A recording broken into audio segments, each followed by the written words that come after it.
Okay, so here's a short video explaining why I believe you need to be careful with the big three, the lifts that everybody is recommending to add on muscle mass at the fastest possible rate. I say you need to be cautious with them, and I'm going to show you some visual examples and some photos of what I mean by that. So let's start with photo number one here. Okay, here's an example of a guy who is extremely muscular. He's a big guy.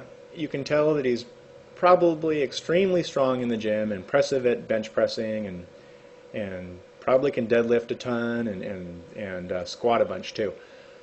Unfortunately, if you look at his lower body, there's a curvy look to it. The obliques are, he has a thick waist from doing the deadlifts and squatting and stuff like that, because it requires a decent amount of muscle to stabilize your upper body when you're doing extremely heavy lifting like that. And from the hip bone on down the side of the leg to the knee, it kind of explodes out. And if you look at that red line, it's almost an hourglass effect. And if you're a guy, I think you want to avoid that.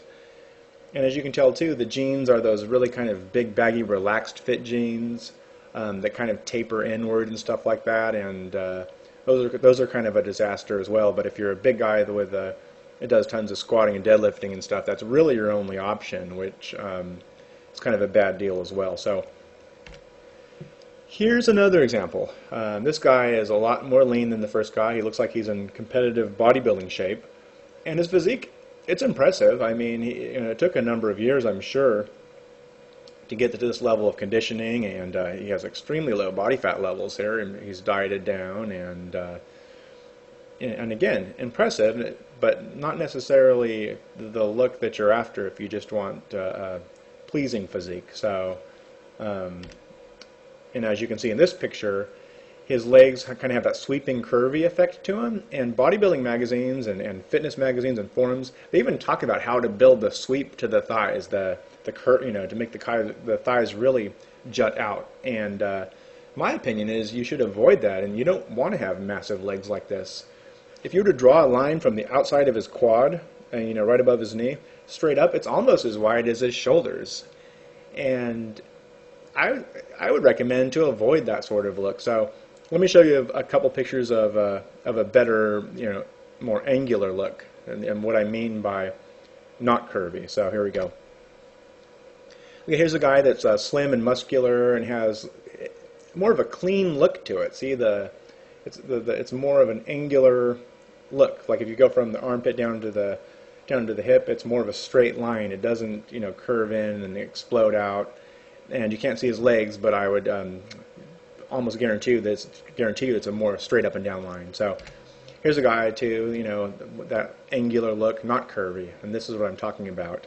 And again, when we were talking about the first guy who was wearing those big jeans and stuff, the problem with over-reliance on squats and deadlifts in particular is it's near impossible to look cool in a suit. I ran a men's suit store for a number of years, and it was guys that came in that were that big, in the lower body especially.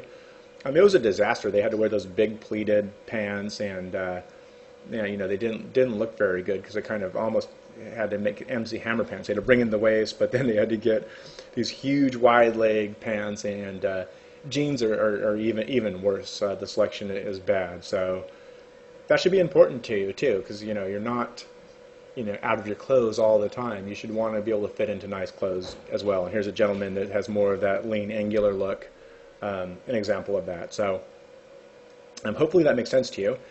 In the next video, I'm going to talk about how it's not just where you add the muscle mass that matters, it's the type of muscle that you add too. There's different ways of lifting that will make a muscle either look kind of that soft and fluffy, pumped look, kind of rounded, or more dense and angular, which I think is a better look to aim for. So check out video number 2. It's partway down the page. Just read the text in between, and it's a short video too, but important. All right, thanks.